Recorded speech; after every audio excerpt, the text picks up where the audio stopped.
Parang nagustuhan ko yung pagba-vlog or pagvi-video nung last Friday video. So, gagawin ko lang siya ulit ngayon. May ginawa akong sobrang hirap and feeling ko hindi nakabuti sa'kin nung Friday. Na-share ko sa inyo, meron akong study group and may mga kailangan kami basahin bago kami pumasok dun sa session na yun, which is every Saturday. Tapos, yun yung 9 to 12. Bali, yun yung talagang first 3 hours ng morning mo. And talagang tinapos ko basahin yung mga kailangan, yung mga suggested chapters na kailangan basahin. And grabe, half day nung Friday, yun lang yung ginawa ko. Nakapag-apply ako ng isa, pero that's it. Yun nga pala isa sa mga update. Wala pa rin tayo work, pero meron na tayong mga interviews. Hoping sana magkaroon pa ng marami this week. Medyo matumal for the past 3 weeks, I can say.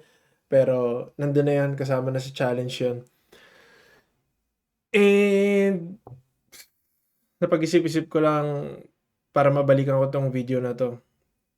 Kung ito na ba yung tamang time para mag-invest sa magandang mic para madala-dala ko yung phone ko kung kahit saan. And kasi sinabi ko rin sa wife ko na gusto ko bumili ng kettlebell. Out of shape, May na ngayon. Ano pa ba? 5 months na out of the gym, out of training dahil sa injury.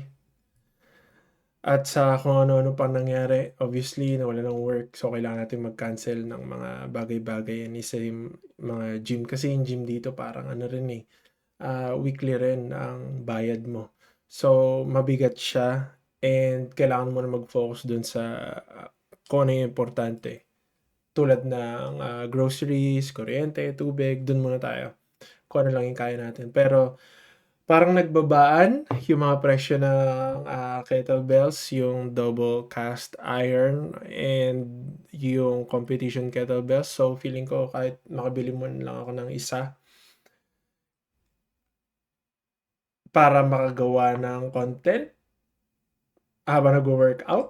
Habang nagwo-workout, kausap ko yung camera and mukhang good to go. Mukhang mga healthy na yung leg ko, yung injury ko, yung ankle ko, yung ligaments ko, mukhang okay na. Mukhang mapupuwersa ko na siyang gamitin para sa long runs.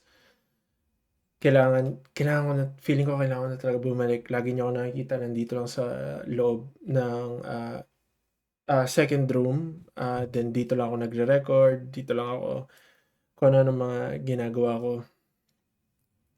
Pero napag-isip-isip ko kailangan ko na rin bumalik. Tulong na rin 'yan sa'kin. Meron akong mga exercises pero puro body weight and hindi, iba tulad ng sabi ko sa inyo, iba talaga yung chemistry ng katawan ko. Kailangan ko ng kailangan ko ng weights and malakas din ako kumain. So, alam niyo 'yun, mabilis lang din ako magdagdag ng weight.